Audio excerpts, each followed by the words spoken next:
الشيطان الرجيم.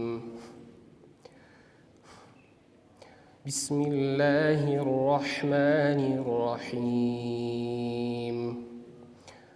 واذكر في الكتاب مريم إذ انتبذت من أهلها مكانا شرقيا فاتخذت من دونهم حجابا فأرسلنا إليها روحنا فتمثل لها بشرا سويا قالت إني أعوذ بالرحمن منك إن كنت تقيا قال إنما أنا رسول ربك لأهب لك غلاما زكيا قالت أنى يكون لي غلام ولم يمسسني بشر ولم أك بغيا قال كذلك قال ربك هو علي هين ولنجعله آية للناس ورحمة منا وكان أمرا مقضيا فحملته فانتبذت به مكانا قصيا فأجاءها المخاض إلى جذع النخلة قالت يا ليتني مت قبل هذا وكنت نسيا منسيا فناداها من تحتها ألا تحزني قد جعل ربك تحتك سريا وهزي إليك بجذع النخلة تساقط عليك رطبا جنيا فكلي واشربي وقري عينا فإما ترين من البشر أحدا فقولي إني نذرت للرحمن صوما فلن أكلم اليوم إنسيا فأتت به قومها تحمله قالوا يا مريم لقد جئت شيئا فريا يا أخت هارون ما كان أبوك امرأ سوء وما كانت أمك بغيا فأشارت إليه قالوا كيف نكلم من كان في المهد صبيا قال إني عبد الله آتاني الكتاب وجعلني نبيا وجعلني مباركا أينما كنت وأوصاني بالصلاة والزكاة ما دمت حيا وبرا بوالدتي ولم يجعلني جبارا شقيا والسلام علي يوم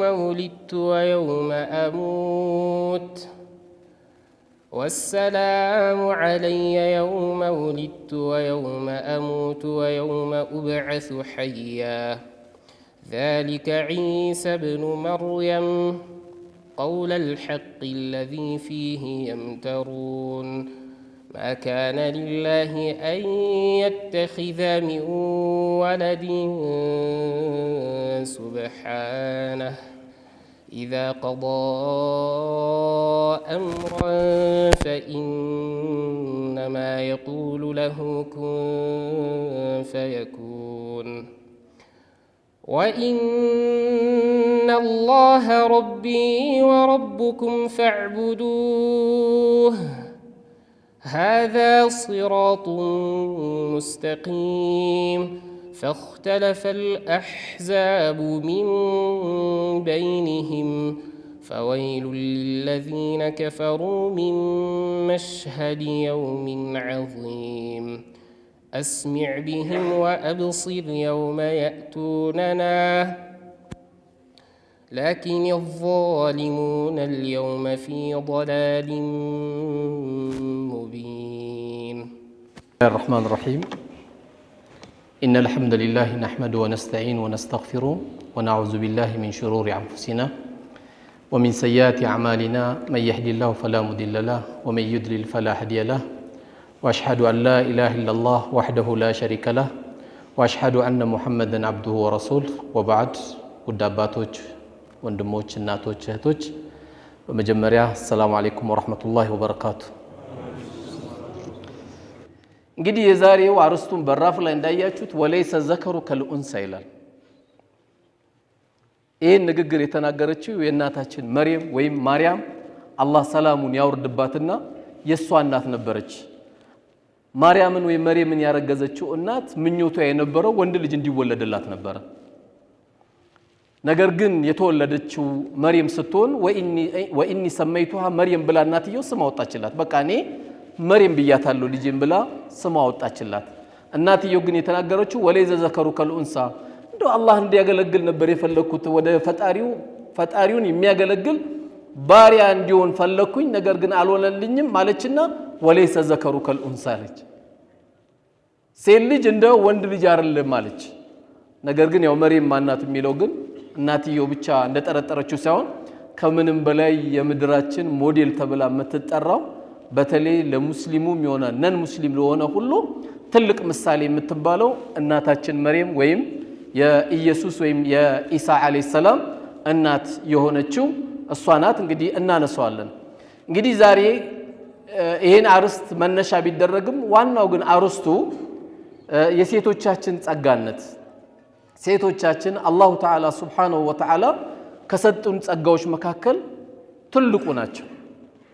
ብዙዎቻችን እንግዲህ ቁርአን አክትመናል። ሱረቱል ሪጃል የሚባል የለም 30 ጁዝ ውስጥ ሱረቱል ሪጃል የሚል የለም። የወንዶች አንቀጽ የሚባል የሚጠራ የለም። ሱረቱን ኒሳ ግን አለ የሴቶች አንቀጽ ተብሎ የሚጠራ አለ። ይሄም ሳይበቃ ደግሞ ሱረቱል መርየም ተብሎ ደግሞ በተጨማሪ በእናታችን መርየም ወይም ማርያም ረጅም አያ አሁን ልክ ወንድሜ እንዳስታወሰው ወዝኩር ፊል ኪታብ መርየም ብሎ እንደጀመረው ስለ መርየም ያለችውን አስታውስ ብሎ የጀመረው የቀራው ወንድሜ አያ ረጅም ስለሷ ታሪክ ሱረቱል መርየም ተብሎ በሷ ተሰይሞላት። ሶስተኛ ደግሞ ሴትነት ምን ያህል ኢስላም እንዳጋጠው ሌላ መገለጫው ሱረቱል ሙጃደላ። ሱረቱል ሙጃደላ የወረደው በማን ነው? ኸውለት ቢንቱ ሳለባ የተባለች ሰሃባ ናት። ኸውለት ቢንቱ ሳለባ የተባለች ሰሃቢት ሴት ናት። እቺ ሴት ባሏ አንድ ንግግር ተናገራት። አንቺ ጀርባዬ ነሽ ያው ሚስቴ አይደለሽም የሚል ነገር ሲናገራት ባሌ እንዲህ ተናግሮኛል ተፈትቻለሁ ወይ ብሏ ለነብዩ አለይሂ ሰላቱ ወሰለም ሄደስ ጠይቅ ተፈተሻል ይሏታል። ትደግማለች ተፈተሻል ይሏታል። ትደግማለች ተፈተሻል ይሏታል። በዚህ ጊዜ እሷ በጣም ተጨነቀች። በቃ እንግዲህ እኔ የምትፈልገው ሌላ መልስ ስለሆነ እኔ በቃ ወደ ጌታዬ ስሞታዬን አሰማለሁ ከሱ መልስ ጠብቃለሁ ብላ ዱዓ አደረገች። እሷ ይሄን ዱዓ ስታደርግ ሹፉ ትልቅ ሴት ናት ወይም አረጋያን ብለን ምንጠራት ናት። ነገር ግን ሴትነቷን አላህ ሱብሓነሁ ወተዓላ አላሰነሳት። በዚች ስትዮ ቁርአን ወይም አንቀጽ ወረደ ምን የሚል قد سمع الله قول التي تجادلك في زوجها በባላ ጉዳይ ተመላልሳ የምትጠይቅ የነበረችው ሴት አላህ ሰምቷታል አላህ እንቅስቃሴዋን ጥያቄዋን ሰምቷታል መጣ ንገራት ምን መደረግ እንዳለባትና ወደ ትዳሯ እንዴት መመለስ እንዳለባት ንገራት ብሎ ለዚች አሮጊት ብለንኛ ምናሳነሳቸው ሰዎች አላህ ከማሳነሱ የሚጠብቀንና የእንኳን በሽታ ነው ትንሽ ምንለው ሰው በራሳችን ጭንቅላታችን ትንሽ ሲሆን ያው ዳሃ ትንሽ እንላለን ገንዘብ የሌለው ትንሽ እንላለን ምላስ የሌለው ትንሽ ልንል እንችላለን ነገር ግን አላህ ትንሽ አላረጋትም በሷ የተነሳ قد سمع الله قول التي تجادلك في زوجها ሚለው በሷ የተነሳ አንቀጽ ወረደ እንግዲህ የሴቶቻችን አላህ የሰጣቸው ትልልቅ ጸጋዎች ነው ምናወራው ሌላው ደግሞ ሴቶቻችን በጃሂልያ በቀድሞ የድንቁርና ዘመን ጊዜ 50 የሚያገባቸው ነበሩ 90 የሚያገባቸው ነበሩ ሴቶቻችን አላህ ከሰጣቸው እንደወንዱ ደግሞ ከሰጣቸው ትልቁ መገለጫ ደግሞ ሌላው ምንድነው ከተባለ ሁነ ሊባሱን ለኩም ወአንቱም ሊባሱን ለሁን እናንተ የነሱ ልብሶች ናችሁ እነሱ የናንተም ልብሶች ናቸው አለ ይሄ ምን ማለት ነው ላጤ ማለት ልብስን ቢለብስም ራቁቱን የሚኖረው ማለት ነው አላህ ሰብር ይስጣችሁ እንግዲህ ምክንያቱም የቤት ልብስ ምን ለብሰው አለ ስንተኛ ከዚህ በተቃራኒ ደግሞ ስንንቀሳቀስ ምን ለብሳቸው አለ አንድ ሰው ሙሉ የሚያደርገው እንኳን የአኺራ ጉዳይ አይደለም ፍርድ ቤት ወንጀል የሰራ ሰው እኮ ማቅለያ የሚደረግለት ባለትዳር ነው አይደለም ባለትዳር ከተባለ አንድ ነገር ይቀልልሃል ለዛ ብላችሁ ነይታችሁ እንዳታገቡ እንጂ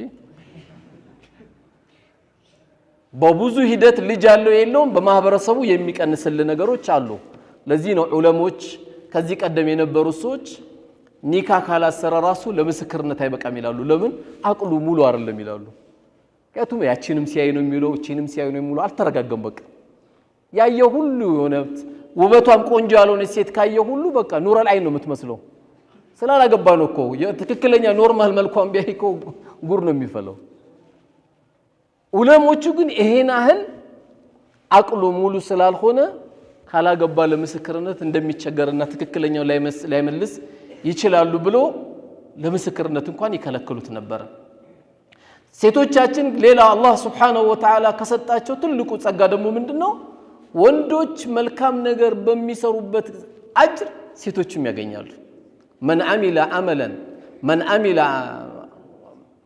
من عمل صالحا من ذكر أو أنثى وهو مؤمن فلنحيينه حياة طيبة መልካም የሰራ ወንድ መልካም የሰራ ሴት አላህ መልካም የሆነ ኑሮ በዱንያ ላይ እናኖራቸዋለን ወለነጅዚየነሁም አህሰኑ ማ ካኑ ያዕመሉን በሰሩት መልካም ስራ ደግሞ ነገው መልቂያማ ምን እናረጋቸዋለን እንመነዳቸዋለን ይላሉ ወንዶች የሰሩት መልካም ስራ ሴቶችም ያገኙታል እንግዲህ ኢስላም ከምንም በላይ ከሰጣት ደግሞ ሌላ ትልቁ ነገር ያው ሁሎቻችን በዚህ ጋር ያለነው ድንገት 1000 ሴቶች ሊያዳምጡ ይችላሉ አሁን ውስጥ 10 ሴቶችም ሊያዳምጡ ይችላሉ ደስ የሚለው ግን እዚህ ውስጥ ያለው ሁሉ ከሴት ጋር ነው የሚኖረው ወይ ከናቱ ወይ ከሚስቱ ወይ ከእህቱ ነው የሚኖረው ሁላችንም ከነሱ ጋር ስለምንገናኝ ይሄ ትልቁ ወሳኝ ነገር ነው ሌላው ሴት ልጅ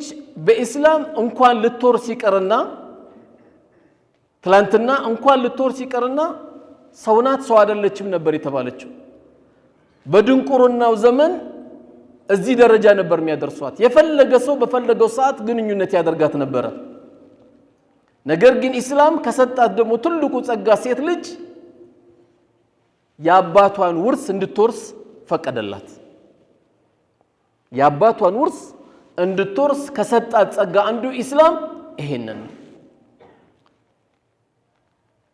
ትላንት የደንቆሮ ዘመን ጊዜ ደግሞ በጣም የሚገርማችሁ ትላንት ያጨለማ ዘመን ጊዜ ደግሞ በጣም የሚያሳዝነው አንድ አባት وإذا بشر أحدهم بالأنثى እንኳን ደስ አለ ማሻአላህ ኮንግራ ብለናል ባለቤት እኮ ሴት ልጅ ወለደችለት ሲባል ዘለ ወጅሁ مسودا ፊቱ ጭምድድ ኩምትር ይል ነበር ለምን ሴት ልጅ ስለተወለደለት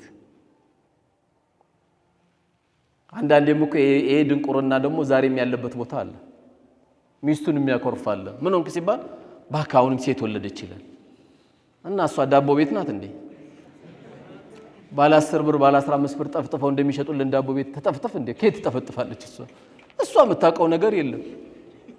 እንደ የሰው ልጅ እኮ ጥጋቡ በጣም ይገርማል። አንዳንዱ ሴት በዛብኝ ይላል፣ አንዳንዱ ወንድ በዛብኝ ይላል፣ አንዳንዱ ደግሞ አዳር ያለቅሳል። ያ ረቢ አንድ ልጅ ከከለከልከኝ 10 ዓመት ሆነ ብሎ ደግሞ የሚያለቅሳል።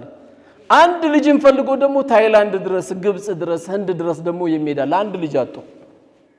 ጥጋባችን ለዚህ ነው እኮ አላህ ወለው በሰጠ الله رزقا لعباده لبغوا የሰው ልጅ እንደው ርስቄን ባዘንብለት አለ ጥጋቡ አይቻልም ማለት ጥጋቡ አይቻልም ማለት በቃ ደሃን ሁሉ ይረግጥ ነበር። ደሃን ሁሉ በመኪና ነው የሚገጨው። እዚህ ደሃ አልፈልግም እዚህ ሰፈር ደሃ በዛ ይላል።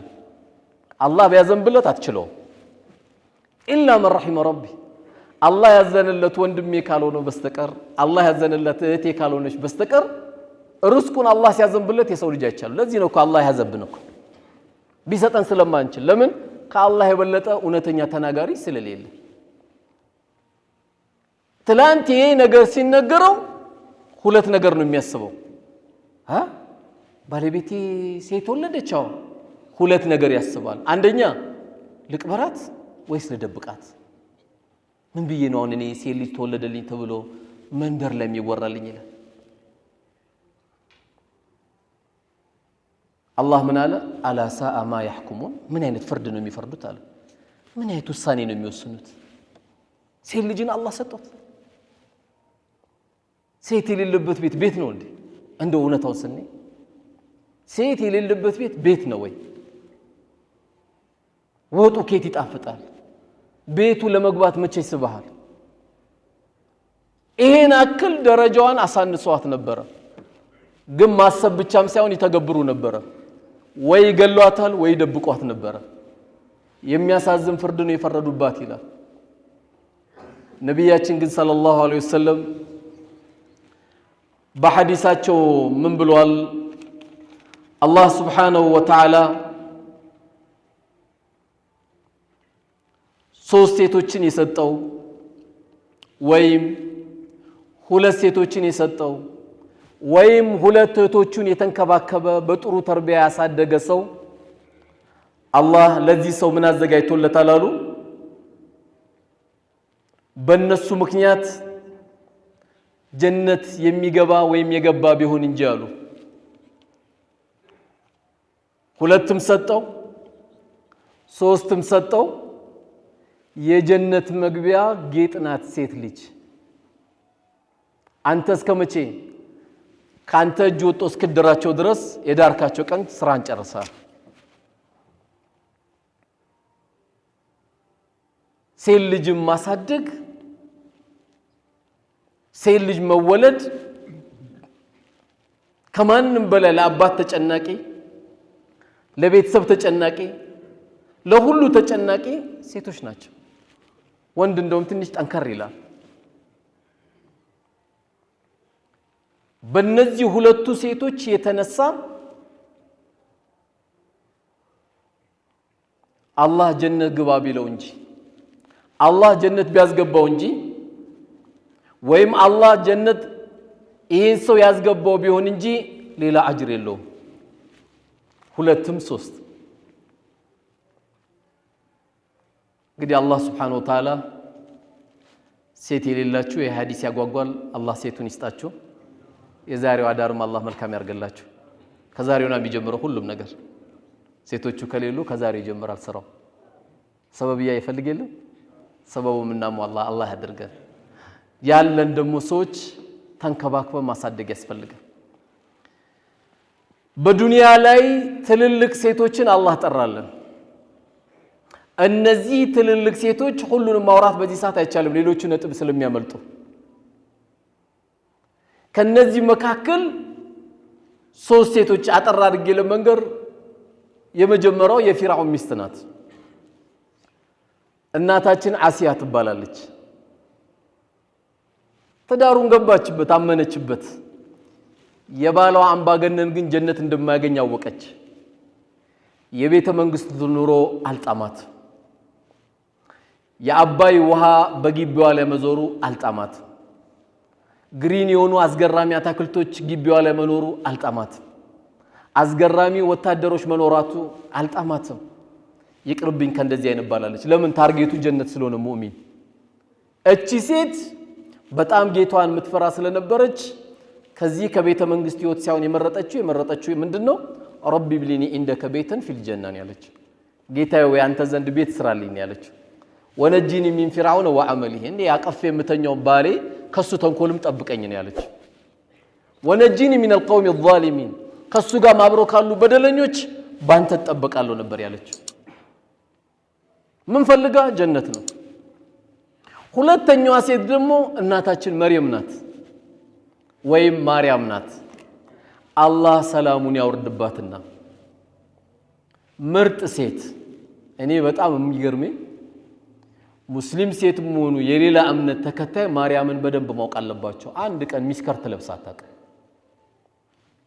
አንድ ቀን ማርያም ሱሪ ለብሳ አታውቅም።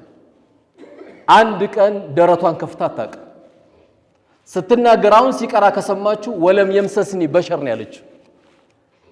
አንቺ መርየም አንቺ አረገሽ ብሎ ወረኞች መጥቶ ሲመጣ አረን ያ አንድ ወንድ እንዲህ ያልነካኝ ሲሆን ጌታዬ እንዴት አረግዛለሁ እንዴት እሶናለሁ ብላ ተጨነቀች። ጥቡቅ የሆነ ሴት ብታረግዝ ዝም ብላ ያስደነግጣል። በጣም ደንግጣለች መርየም። አንድ ወንድ ነክቶኝ ያልነበርኩ ሴት ነኝ እኮ እያለች ነው ያለችው። መውደድ ማለት በምላስ አይደለም። በተለይ የኛ ሀገር የትኛውም እምነት መርየምን አለይሂ ሰላም ወይ ማርያምን ይወዳታል። መውደድ ማለት ግን ምንድነው ከተባለ በተግባር ሆኖ መገኘት ነው። ተግባር ላይ ያለ ነው ሲባል በጣም ከባድ ነው። መርየም እንግዲህ አርግዛ እንኳን መላኩ ጅብሪል አለይሂ ሰላም በመጣባት ጊዜ ኢኒ አዑዙ ቢርረህማን ሚንከ ኢን ኩንተ ተቂያ እኔ በረህማን ጌታ ተጠበቃለሁ እንዳትጠጋኝ ያለችው። እሱ ሊያበሽራት ነው የመጣው፣ ግን እንዳትጠጋኝ ያለችው። እንግዲህ ያስጨነቃት እናታችን መርየም ወይም ማርያም አላህ ሰላሙን ያወርድባትና ያስጨነቃት ያለ አባት የተረገዘ ልጅ አለ። በዚህ ልጅ ጉዳይ ምን መልስ እንደምትሰጥ በጣም ግራ ተጋብታለች። ነገር ግን አላህ ምንም አላላትም። ምንድነው መልስ ጫላት? ያ መርየም አና ለኪ ሀዛ አንቺ መርየም ወይ ምንድነው ያረገሽው ባክሽ? ያ ኡኽታ ሃሩን ማ ካነ አቡኪ امرأ سوء وما كانت امك بغية። በጣም ከባድ ንግግር ነው የተናገሩት። አባትሽም መጥፎ አልነበረም እናትሽም ደግሞ ዝሙተኛ አልነበረችም። ቃሉ አይከብድም? በጣም ተጨነቀች። እንዲህ መጥቶ ሲሉሽ ምን በያሏት? አላህ ምን በያላት?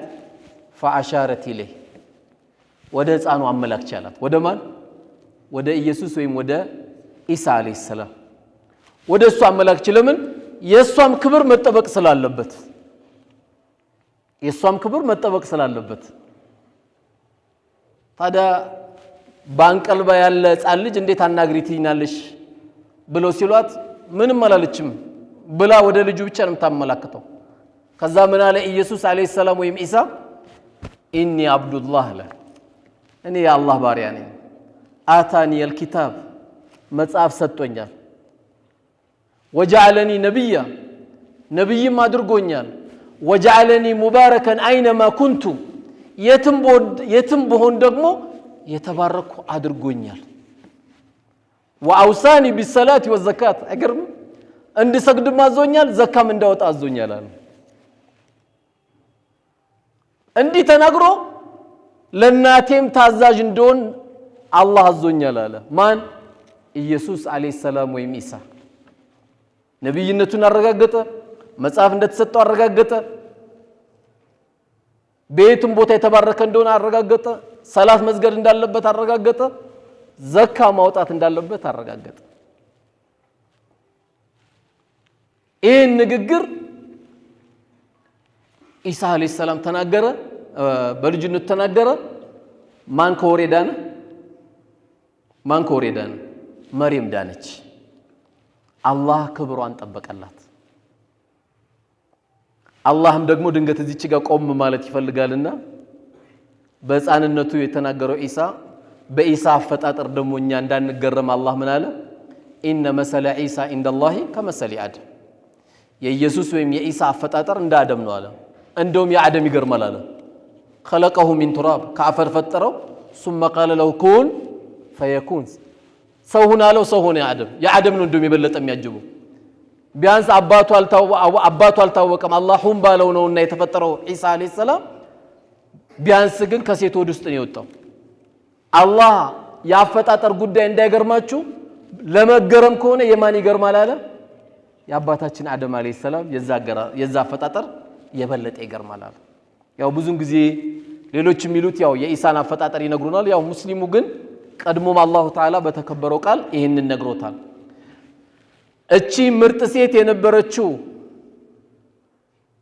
መርየም ወይም ማርያም መንገድ ላይ ጎረምሶችን የምታስደነግጥ አልነበረም አለባበሷ። በጣም ጥቡቅ ሴት ነበረች። ምክንያቱም ይሄ ፕሮግራም ዓለም ላይ የሚታይ ፕሮግራም ስለሆነ ማፍቀርና መሆን አጅሩ አንድ አይደለም። ትክክለኛ የምትለብሰው የነበረው ልብስ አላህ የፈቀደላት አውረቷን የምትሸፍን ጥቡቅ ሴት የነበረች ብትኖር መርየም ናት አለይሂ ሰላም። እቺ ሴት ዱንያ ላይ ጀነት ከተመሰከረላቸው መካከል አንዷ ማን ሆነች? መርየም ወይም ማርያም ሆነች።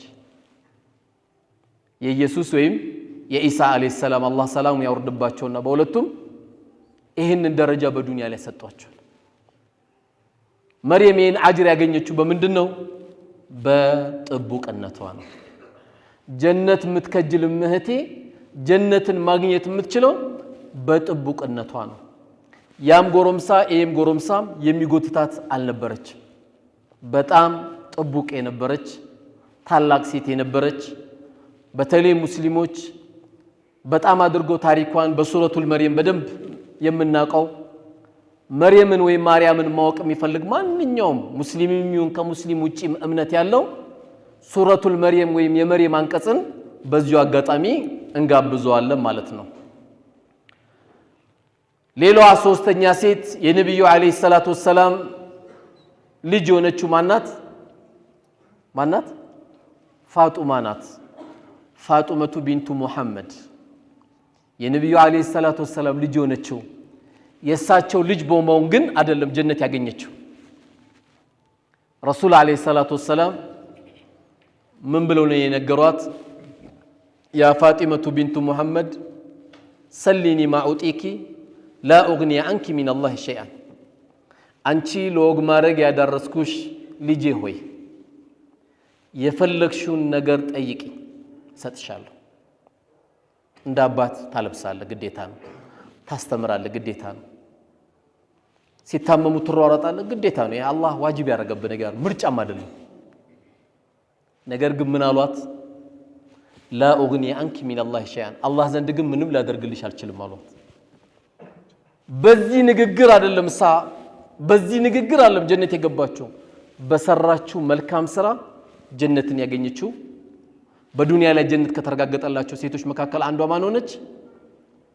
ፋጢመቱ ቢንቱ ሙሐመድ ሆነች። እነዚህ ሴቶች ለምድራችን ላይ ላሉ ሴቶች እህቶቻችን ሞዴሎች ናቸው ወይም ምሳሌዎች ናቸው። የኛም ሴቶች እዚህ ውስጥ የመገኘት እድላቸው የሰፋ ነው። ይሄ የሚሰፋው ግን የነዚህ ሞዴል ወይም ስራ ተከትለን በምንሄድበት ጊዜ ነው። ለዚህም ነብዩ አለይሂ ሰላቱ ወሰላም ሴቶች መጡና አንቱ የአላህ መላእክተኛ ሆይ ስንሰግድ ወንዶችም ይሰግዳሉ፣ ስንጾም ይጾማሉ። ነገር ግን እኛ በአላህ መንገድ ላይ ትግል አናደርግም ወይም ጂሃድ አንወጣም፣ እነሱ በአጅር ይበልጡናል ሲሏቸው ምን የመሰለ ያማረ መልስ ለሴቶች ሰጧቸው። እናንተ አሏቸው የአረብኛውን ከማነበው ሰዓት ከምንጨርስ እናንተ በቤታችሁ ጉዳይ ላይ መቆማችሁ የሙጃሂዲን ወይም በአላህ መንገድ ላይ የሚታገለውን ሰው አጅር ታገኛላችሁ አሉ። ሴት ልጅ ቤት ውስጥ ማገዟ፣ ቤቱን መጠበቋ፣ ፍራሹን መጠበቋ፣ ንብረቱን መጠበቋ፣ ባሏን ክብሩን መጠበቋ የሙጃሂዲን ደረጃ እንደምታገኝ የአላህ መላእክተኛ ነገሩ። በሌላውም ሐዲሳቸው ሲጠየቁ ከሰዎች ሁሉ ጓደኛ ማን ላርግ ሲሉ እናትን ያሏት። እናት ደግሞ ምንድናት? ሴት ናት። ሴትነት ትንሽ አይደለም፣ በጣም ትልቅ መሆኑን ነው የሚያሳየው። ከእንደገና ደግሞ የትዳር መረጋጊያ ብሎ አላህ የጠራቸው ምንድነው? ومن آياته أن خلق لكم من أنفسكم أزواجا አለ። ከአላህ ታምራት መካከል ለእናንተ ጥንዶችን ወይም ሴቶችን መፍጠሩ ነው አለ። መረጋጊያ ናቸው። የሐላል መድኃኒቶችን አላህ ለወንዶች ያደረገው ማንን ነው? ሴቶችን ነው። ከዚህም ደግሞ በተለይ ሐዲስ በየትኛውም አጋጣሚ ላላችሁ ሴቶቼ ትልቅ ተስፋ ነው። ወንድ ልጅ ብዙ የታዘዘው ነገር አለ። ሴቶች ግን እነዚህ አራቱን ነገር ካሟሉ የጀነትን ድርሻ የሚያገኙበት ሐዲስ ነው። አቡ ዳውድ በዘገበው ሐዲስ ነቢያችን ሰለላሁ ዐለይሂ ወሰለም ምን አሉ? መን ሰለት ኸምሰሃ አሉ፣ 5 ወቅት ሰላት የሰገደች፣ ወሳመት ሸህረሃ ረመዳንን የጾመች፣ ወአጣት ዘውጀሃ ባሏን የታዘዘች፣ ዩቃሉ ለሃ ለሷ ይባልላታል፣ ኡድኹሊ ግቢ ጀነትን ግቢ ይሏታል። ሚን አይ ባቢን ሽእቲ በፈለግሽው በር። የጀነት በሮች ስንት ናቸው? 8 ናቸው። በፈለግሽው ግቢ ይሏታል። አንድ ወንድሜ ይህን ሐዲስ ሰማና በሆነ አጋጣሚ ከመስጊድ አዳምጠ ስንወጣ ወላሂ ባለቤቴ የጀነት ናት አለኝ። ምንም አልጠራጠርም አለ። ምን ነው ስለው ወላሂ መስክሬላታለሁ አለ። እናቴ ናት እሷ አለ። በቃ መስክሬላታለሁ አለ። ቀድማይ ሞታለች። ቀድሜ በሞት ኖሮ አላቅም አለ። አሁን ግን ቀድማይ ሞታለች። ወላሂ መስክሬላታለሁ አለ። እናት ሳትበላ አትወጣም። ልብስን ሸሚዝ ለብሰ አትወጣም። የእናት ጉዳይ ነው ትለኛለች አለ። አሁን ብዙም ጊዜ የዚህ አይነት መልካም ነገሮች ሲወራ በዚህ ዘመን ፉገራ ይመስላል አይደል?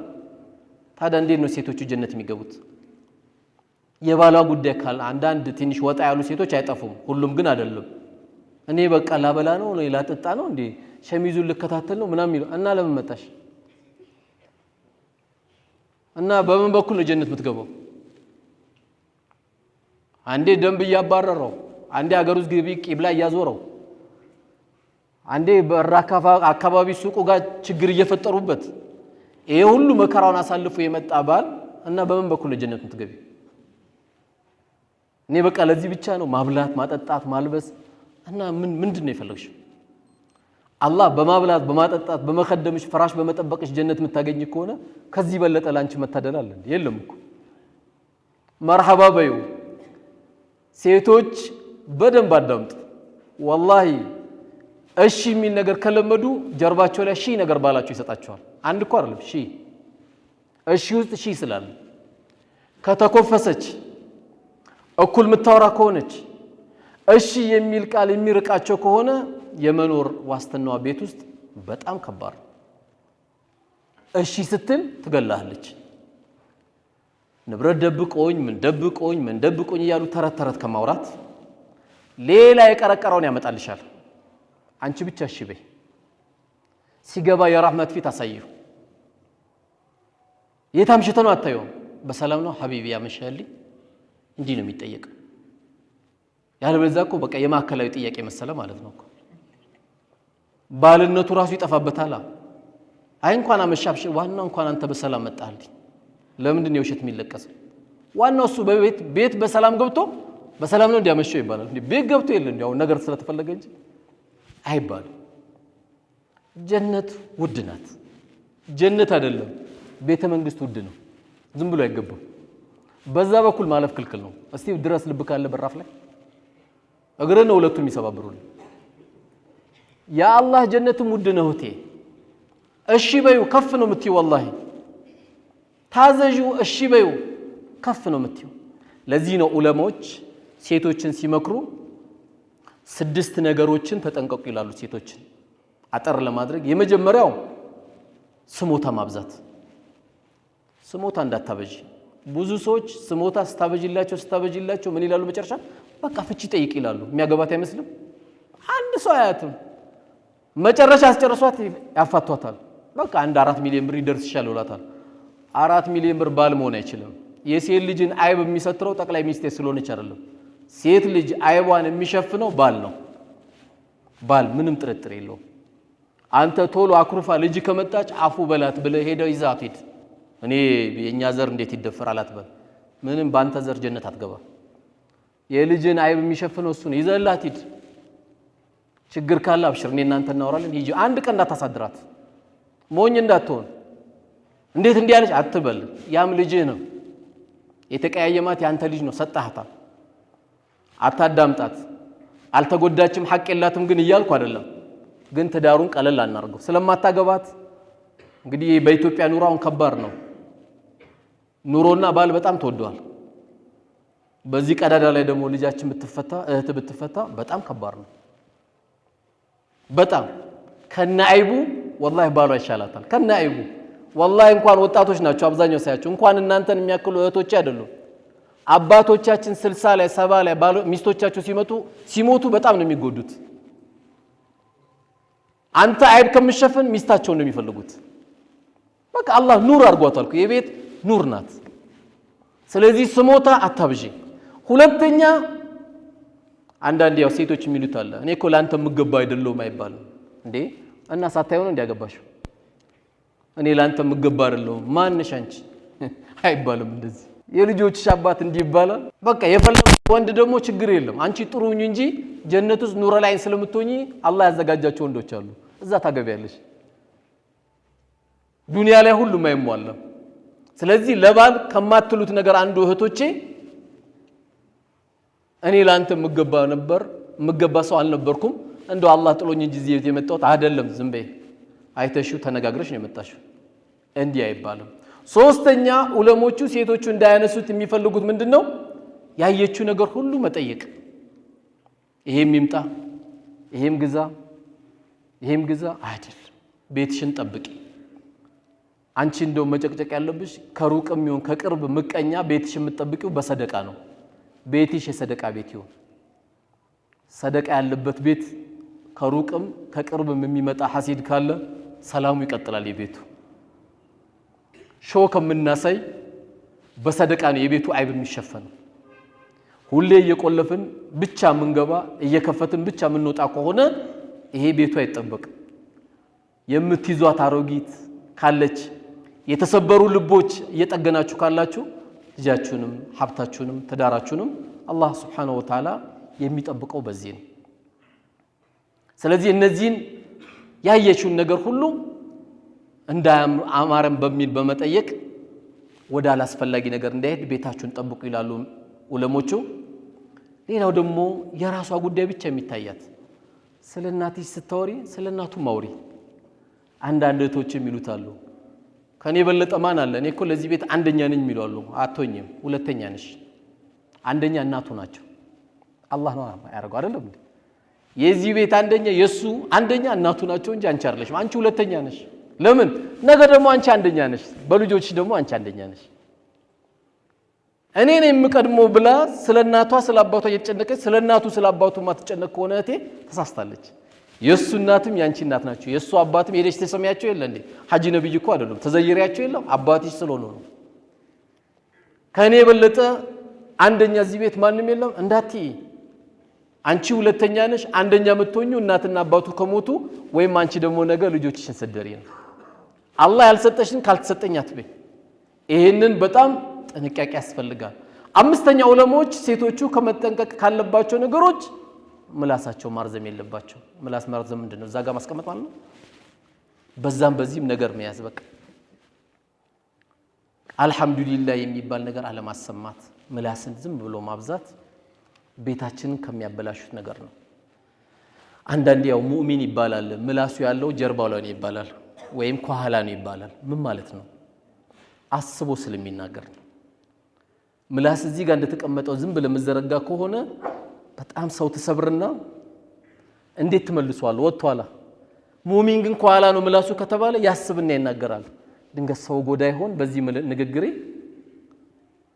ይሄን ቤት አበላሽ ይሆን ብሎ በጣም ይጨነቃል።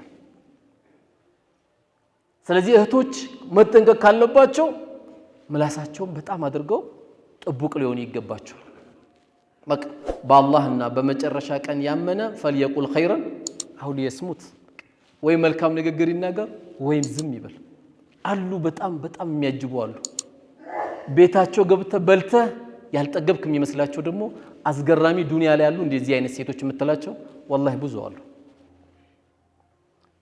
የባሏ እናት ሲመጡ እዚህ ላይ የምታስቀምጣቸዋለች ያው ዛሬ በጣም አስቸጋሪ ነው አላህ ግን ያዘንላቸው አሁንም አሉ ለዚህ ለቆሸሸሽ ዱንያ እናቱ ስለመጡ ወይም አባቱ ስለመጡ በቃላት የምትሰብራቸው ከሆነ እንዴት ይቆያል ይትዳር ሰው እናቱን ያኮርፋል ይሄን የመሰለ ልጅ የሰጠችሽ እናት ነው የምታኮርፊያት ይሄን የመሰለ አባት ነው የምታኮርፊው ይሄን የመሰለ ልጅ የሰጠሽ እኮ አባት ነው ከሱ ጀርባ የተገኘ ልጅ ነው ልጅ በእነዚህ ላይ በተለይ ጥንቃቄ ያስፈልጋል አባት ለምንድን ነው የማይመጡት የታረደው በግነሱ ካልቀመሱ ማን ያልቀምስ والله ለነሱማ ጥሩ ካልሆንክ ለኔ ጥሩ አትሆን ብለሽ ስቲ የበለጠ እዚህ ላይ ያረግሻል ቼቼ ነው የሚያረግሽ والله ካንቺ የበለጠ ከፍ ያለ ሰው ማንንም የለም ሴቶች አራዳ ሆኑ አራድነት ያለን ኮስሞቲክስ በመግዛት አይገኝም እሱ አይደለም እንዳይመስላችሁ አራዳ መሆን ያለባችሁ ባሎቻችሁ በምላስ ወንድ ልጅ والله ጀል ነው ሞኛቱ ነው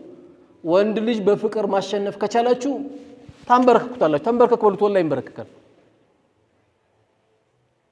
በልህ ከመጣችሁበት በቲቪት ከመጣችሁበት ቤታችሁን ታበላሻላችሁ ያው ዛሬ እዚህ ጋር ያላችሁ ሁሉ ልጆቻችሁም ይሄን ነው መምከር ያለባችሁ ለምንድን ነው የማይገዛው ባል እሷ በፍቅር ከመጣች والله ምንም ይገዛላታ ምንም እየገዙ ያሉ ወንድሞች አሉ ለምን ቤታቸው በሚስታቸው ሰላም ስላገኙ ስድስተኛው ስጦታ ሰጣ የምትመጻደቅ ደሞ አለች አላህ ከእንደዚህ አይነት ሴቶችም አላህ ይጠብቀን እኔ እንዲያርገል የሚሉ አሉ ይሄ ያው ሴቶቻችን ወይ እህቶቻችን በተቻለ መጠን ልንጠነቀቃቸው የሚገባው ነገር ነው ስለዚህ ሴቶቻችን በልጠታችን በተግባር የምናሳይበት ትልቁ አጋጣሚ እነዚህ ስድስቱ የተጠቀሱት ባህሪዎች ዑለሞቹም ያመጡት ያን ከላይ የተጠቀስናቸው አራቱን ነገሮች ባልን በመታዘዝ መልስ ባለመስጠት መርሐባ በማለት እንደውም አሁን በዚህ ዘመን ዩቲዩብ አለ ዋትስአፕ አለ ቴሌግራም አለ ቴሌቪዥን አለ ምን ይላል እናቶቻችን እኮ ፊታቸው ደምቶ አባታችን መቷቸው አላህ ይርሐመው አባቶቻችን መቷቸው ምንን ሹሚ ስትባልኮ በሩ መተይ ነው ሱብሃንአላህ ግን የሚገርመው አሊፍና ያቆም እናቶች አሊፍ የኔና ያንተ እና ታሪክ ቁጭ ብለ ብነግራቸው ያሳለፉትና ለአባታችን ያላቸው ኢህቲራም ሰጣው የባል ሐቅ የሚባል ኪታብ ቀርቶ አይደለም ቀርቶ ነው እንዴ አይደለም ባል ሰርጋቸውን አይደለም የሚያስቀድሙት ባሌ የዛሬው ሰርግ ቤዲ ከፋው ላይ ከፋው ቤቱ ባዶ ይሆንበታል ያውንበት ልክ አንድ ወንድሜ አንድ ትልቅ ሰው በርግጥ ጎልማሳ ነው በጣም ቆንጆና ለሰርግ ስትሄድ አያትና እንዴ አላት እንዴ ኮላ አይተሻላቀም ማለት እኔ ወላሂ እንደዚህ አይተሻላቀም ምን ሆነሽ ነው አላት ይሄ መሆን ያለባት እኮ እሱ ጋር ነው ለሰርግ ቤት የወጣው ፍጆታ እዛ ቦታ አይደለም እኮ ይሄን ጌጥ ማሳየት ያለበት ይሄን ጌጥ ማሳየት ያለባት ለዚህ ለባሏ ነው ወላሂ እንዲሆነሽ ኮን አይተሻላቀም ማለት እንደውም ምን አላት መጨረሻ ሲያስቃት እንዲሆነሽ ካሁን በኋላ ባገኝሽ አትንቀሳቀሽም ከዚህ ቤት ብሏታል ያው እንዳይጠልፉበት ነው ስለዚህ ሴቶቻችን ትልቁ ልናሰምር የሚገባው ነገር ባልን መታዘዝ ከምንም በላይ አላህ በሚያስቆጣው መልኩ ባላችሁ ካላዘዛችሁ መታዘዝ አለባችሁ በሴቶች ብቻ ዙሪያ ያደረኩት ምንድነው ወንዶቹን ከቀላቀልኩ ሰዓት አይበቃም አላህ ካለ ደግሞ ያው ይሄ ፕሮግራም ብዙ ጊዜ በ3 ወር በ4 ወር ነውና ፕሮግራም እናመቻቸው የኛንም ጉድ ደግሞ እናወራለን እኛም የሚጠበቅብን ነገሮች እናወራለን አሁን ግን ሴቶቻችን ብዙ ከማየት ክፍተት እየተፈጠረብን ስለሆነ ቤታችንን መጠበቅ ስላለብን እህቶቻችንን መጠበቅ ስላለብን ያው ዛሬ በጧት በሰርቪስ ምናመላለሳቸው ልጆቻችን ናቸው ነገ የሚያገቡት እነዚህ ልጆቻችን ደግሞ ይሄን ትምህርት ፊዚክስ ላይም ኬሚስትሪ ላይም አያገኙት ልዩነቱ ይሄ ነው ግብረ ገብ ተብሎ የሚማሩት ወይም ስነ ምግባር ሊሆን ይችላል ይሄን እዚህ ደረጃ ግን ዝርዝር ተብሎ ግን ያቀርብላቸው እኛ ግን ዛሬ ልጅ ውስጥ ያለን ወይ ሴት ልጅ አለን ወይ እህት አለን ምክንያቱም ቀደም ሐዲሱ ሲናገሩ ነብዩ አለይሂ ሰላቱ ወሰለም ሁለት ሴቶችን ወይም ሶስት ሴቶችን ወይም ሁለት ሴቶችን በመልካም ያሳደገ ልጆቹም ሊሆኑ ይችላሉ ሴቶቹ ወይም እህቶቹ ሊሆኑ ይችላሉ ምንም የሚያገኘው ምን እንዳይለም ጀነት ግባ ቢባል እንጂ ነው የተባለው በእህት ላይም መስራት ልክ በየቲሞች ምን ተብሎ ተነግሯል ሐዲሱ አና ወካፊሉ اليتيم كحتين في الجنه እንዳሉት ነብዩ አለይሂ ሰላቱ ወሰለም እኔና የቲምን የተንከባከበ ሰው ደረጃችን እንደዚህ ነው እንዳሉት የግድ የቲም ያጎት ልጅ ሊሆን አይገባም የወንድም ልጅ ሊሆን አይገባም በየትኛውም አጋጣሚ የቲምን የተንከባከበ ሰው ደረጃው ምንድነው የሚሆነው ይሄን የሚያክል ቅርበታችን እኔና እሱ ከረሱል ጋር ያለ ደረጃ ይሄን አክል በሌላ አባባል ምንድነው የኔ ጎረቤት ነው ያሉት ልክ እንደዛው ካንተ አንጀት ያልወጣችም ልጅ ብትሆን ድንገት አባቷ ቢሞትባት ወገን ከሌላት ሁለት ሴቶችን መንከባከብ ለዚህ ደረጃ ያበቃል እንጂ ልክ ማህበረሰቡ ላይ እንደሚፈጠረው ጅምር ላይ እንዳልኩት ሶስተኛውንም ሴት ወለደች አራተኛውንም ሴት ወለደች አምስተኛውም ሴት ወለደች እንደውም ዛሬ የሚጨንቀው ወንድ መውለድ አይደል እንዴ ሞባይል የሚቀማው ማን ወንዶች ናቸው እኮ የሌሊት ሌባ ማን ወንዶች ናቸው እኮ ቢቻል ኖሮ አይቻልም እንጂ እኮ ወንድ ወለደ ሲባል ኢና ሊላሂ ወኢና ኢለይሂ ራጂዑን አሁን ሞባይል ሊቀማው ነበር አይደል የሚባለው እንደውም መጨነቅ ያለብን እኮ ለወንድ ልጅ ነው ሴት ልጅ ትንሽ ኢማን ከሰጣሃት ወላሂ ማን ብሏት ዛሬ የኢትዮጵያ ሙሉ ዳዕዋ ያዙት የመስጊድ ግንባታ ያዙት የቲም እንክብካቤ ያዙት መድረሳን ያዙት ሴቶች ናቸው ዓለም ላይ የሰው ሳህን እያጠቡ የሰው ቤት ሳህን እያጠቡ አገር ላይ የአገር ጉዳይ ሲመጣ ገንዘባቸውን የሚሰጡ ለየቲሞች ሲባል የቲሞችን ከፋላ ወይም ስፖንሰር የሚያደርጉ በእያንዳንዱ መልካም ስራ ላይ የሚሳተፉ ሴቶቻችን ናቸው እንጂ ይሄ ብትበጣ ካልፈለቅም በስተቀር ዋናው አንተ ሚስት ሴት ወለደች ወንድ ወለደች አይደለም ልትጨነቅ የሚገባው አፍያ ያለው ልጅ አላህ ከሰጠ አልহামዱሊላህ ከዚህ የበለጠ ስኬት የለም ኦቲዝም የወለዱ እነዚህ ራሳቸው የማይበሉ ሲሸኑ የማያውቁ ስንት የምታሳድግ ደግሞ እናት አለች አላህ ሴት ሰጥቶት ሴት ጨመረብኝ ይላል አልহামዱሊላህ አላህ ሊያከብር ነው ሰባት ሴት አለ ካርል እንዴ ለሰባቱ ሽማግሌ ሊመጣ ነው አላህ አምባሳደር አደረገ ወንበር ላይ ቁጭ ብለህ አትቀበልም ሽማግሌ ምን አጣላ እሷ ምን አደረገች ደግሞ ስታስበው አላህ ሰጥቷል እነዚህ ልጆችን በጥሩ ማሳደግ ነው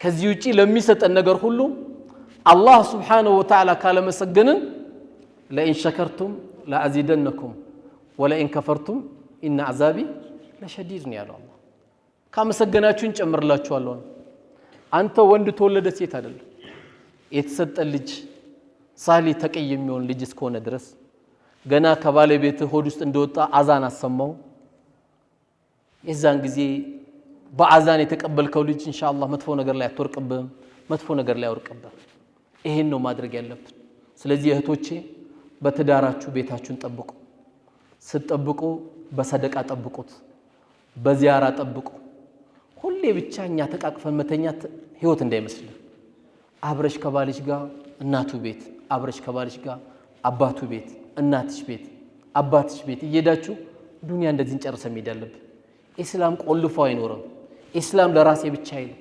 በሁሉም ነገር ላይ ማንነታችን ሜዳ ላይ ማሳየት አለብን እንግዲህ ከሁለት ሰው ምልክት እየተደረገልን ነው አላህ Subhanahu Wa Ta'ala እህቶቻችንም አላህ ይጠብቅልን አገራችንም አላህ ሰላም አላህ ያድርግልን በመልካም ስራ ከሚወሱት ቤተሰቦች አላህ ያርግልን። ቁጭ ያሉ ቤተሰብ ውስጥ ቁጭ ያሉ አላህ ብቻ የሚያውቃቸው ትዳር ፈልገው የትዳር አለ ያሉ እህቶቻችን ሁሉ አላህ ይዘንላቸው፣ አላህ ትዳሩን ይስጣቸው። እንደው ሁኔታው ቢመቻችልኝ ደግሞ እንደው አገባ ነበር ብሎ ብዙ ወንድ ግራ ገብቶታል። እንደው እስቲ ነይቱ ወንድሞች እኔ ወንዶችን አጋባለሁ ብላችሁ አንዳንዴ ዛሬ ካለብን ችግር አንፃር የ25 ሚሊዮን ብር መስጊድ ከምንሰራ የ5 ሚሊዮን ብር መስጊድ ሰርተን 20 ሚሊዮን ብር ወጣቶችን ደግሞ ስራ ብናስጀምርበት ሌላ አስገራሚ በ50 ሚሊዮን ብር እነዚህ ልጆች ደግሞ መስጊድ ይሰራሉ። አሁን ሰው ማዳን አሁን የሰው ግንባታ ነው የሚያስፈልገው ወቅቱ።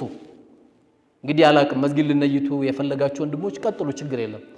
በአብዛኛው ግን አሁን የሀገራችን ትልቁ ስራ መሆን ያለበት ሰው ግንባታ። ሊያገባ ይፈልጋል፣ እንዴት ያግባ? ሊሸቅል ይፈልጋል፣ መንቀሳቀሻ ይስጠው። እንኳን ከኪሳችን ይቅርታ አንድ ደቂቃ እንኳን ከኪሳችን ዘካ እንኳን ስንሰጥ እያሳቀቀን እየሰጠን ነው እኮ የማይመለከተን። ዘካ ስንሰጥ እያሳቀቀን ነው የምንሰጠው። ዘካችን እንኳን ድንገት ነጋዴዎች ትታያላችሁ። እንደው አሁን 2 ወር ከ4 ቀን ነው ዛሬ የቀረው ረመዳን። የዘንድሮ ዘካ ኢንሻአላህ አንድ ልጅ ህይወቱን ለውጣለሁ ብላችሁ ስትነይቱ አንድ ልጅ እሱን ስትለውጡ ያገባል። ስታገቡ ሌላ አንድ ልጅ ይወለዳል። የዛሬ ዓመት ይሄ ልጅ ዘካ ይሰጣል። እንደው እያሰለፋችሁ የምትሰጡትን ነገር አቆሙ። 200 ብር 300 ብር ይሄ ምን ማለት ነው? አደራ የዛሬ ዓመትም እንዳጠፋ ከልመና አላህ ያውጣ እያልኩ እኮ እየሰጠው ነው። ቢያንስ እዚህ አካባቢ አንድ ሱቅ የሚከፍትበት ሰብስበ አንድ ግማሽ ሚሊዮን ብር ስጠው፣ ሰው ይሆናል። ባጃጅ ገዝተህ ስጠው፣ ሰው ይሆናል። አሁን ሰው ማዳኛ እንጂ እኔ አሁን አንዳንድ ቦታ ቅርም ይልኛል። ሂፍዝ ማዕከል አሬ ይሰራል። ሂፍዝ ማዕከል አሁን የህዝብ ማዕከል ነው የሚያስፈልገው። ወጣቱ የሚያድነው አካል ይፈልጋል። ነይቱ ነጋዴዎች 50 ወጣት አጋቡ፣ 30 ወጣት አጋቡ፣ 20 ወጣት አጋቡ። ሰው ግንባታ ለምን አንጀምርም? ሰው ከገነባንስ ወላሂ መስጊዱም ቀላል፣ መርከዙም ቀላል፣ ዩኒቨርሲቲውም ቀላል መሰራት ይችላል። ሰው ግንባታ ላይ መሮጣለም። ካልቆምንስ አንተን ነው መጀመሪያ ሃንግ የሚይዝ። በቃ በሎጬ ይቀበልሃል። እዛ ውስጥ እንዳይመጣ ዛሬ ነው ስራ መስራት ያለብን። እኔ ወላሂ ከልቤ ነው የምናገረው። ሰው ማዳን መጀመር አለብን። በትንሹ በወር 15000 ብር ካለ ተቀማጭ 7000 ብር ካለ 2000 ብር ለሆነ አሮጊት አስቤዛ ገዝተህ ስጣቸው። ስራ የቀዘቀዘበት ሰራተኛ ካለ አስቤዛ ገዝተህ ስጠው። ኢስላም ሰው ግንባታ ነው የሚያስቀድመው። እኛ የሁሉ ሰው ከተገነባ ወላሂ በመቶ ብር አስገራሚ መድረሳዎችን ከፍታለን፣ አስገራሚ መስጊዶችን እንሰራለን። የሰው ግንባታ ላይ እናስቀድም። አላህ እንግዲህ ግንባታ ብለናል። ተገንብቶባቸው ቤታቸው የፈረሰባቸው አንድ ሰው መቼም ጨረቃ የሚገዛው ከዚህ ገንዘብ ውጪ ሌላ የለኝም ብሎ ነው። ያም ሆኖ ደግሞ ቤት የፈረሰባቸው እህቶች ወንድሞቻችን አላህ በእዝነቱ በችሎታው አላህ ይድረስላቸው፣ አላህ ይድረስላቸው፣ አላህ ይድረስላቸው። አላህ አቤት አቤት አላህ ይበላቸው። ወኪል አላህ ያውጣላቸው። የፈረሰባቸውን ቤት አልቅሰዋሉ። እልቅሻን የሚሰማው ጌታ አላህ ይስማቸው። ቤት የሌለው ሁሉ አላህ ቤት ይስጠው። የሰፋ ቤት አላህ ይስጠው። አገራችንም ሰላም አላህ ያርግልን። በሰሜኑ ያገኘነውን ሰላም አላህ በወለጋውም ሰላሙን አላህ ያምጣልን። በሁሉም ቦታ አላህ ሰላሙን አላህ ያምጣልን። ብጥበጣውን ፈልጎ አገሪቷን የሚያምሰው አላህ በራሱ ህይወት መሽጉል አላህ ያርገው። ሰላሙን አላህ ይስጠን። አገራችንም ሰላም አላህ ያርግልን። ረመዳንም እንዲሁ እንደተቀመጥነው ማንም ሰው ወደ ቀብር ሳይሄድብን ከሚደርሱ ሰዎች አላህ ያርገን። ከሚጾሙ ሰዎች አላህ ያርገን። ጾሞን በቀጣይ የምንጠብቅ አላህ ያርገን። አላህ ይሰብስበን። የትክክለኛ ጾመኞችን አጅር ከሚያገኙ ሰዎች አላህ ያርገን። እዚህ ቤት እንደሰበሰበን አላህ ጀነት ውስጥ ከሚሰባሰቡ ሰዎች አላህ ያርገን። ቲቢትም ኩራትም አላህ ያንሳልን። የወንድም ፍቅር አላህ ይስጠን። የዳህ ፍቅር አላህ ይስጠን። የየቲም ፍቅር አላህ ይስጠን። የደካማ ፍቅር አላህ ይስጠን። አይናችን ሁሉ የምናየው ሀብታምን ነውና አይናችን ዳሃ የሚያይ አላህ ያርገው። ለዳሃ የምናዝን አላህ ያርገን። ስናዝን ነው የሚያዝንልን። አላህ እዝነቱን ያወርድልን። ረሕመቱን አላህ ያፋፋልን። ከፍ አላህ ያድርግልን። እኛም በላኢላህ ኢላላህ ከሚኖሩ ሰዎች አላህ ያርገን። በላኢላህ ኢላላህ ከሚሞቱ ሰዎች አላህ ያርገን። በላኢላህ ኢላላህ ከሚቀሰቀሱ ሰዎች አላህ ያርገን። በላኢላህ ኢላላህ ጀነት ከሚያገኙ ሰዎች አላህ ያርገን። ሀዛ ወሰለላሁ ዐላ ነቢይና ሙሐመድ ወዐላ አሊሂ ወሰሐቢሂ ወሰለም። ወሰላሙ ዐለይኩም ወረሕመቱላሂ ወበረካቱ።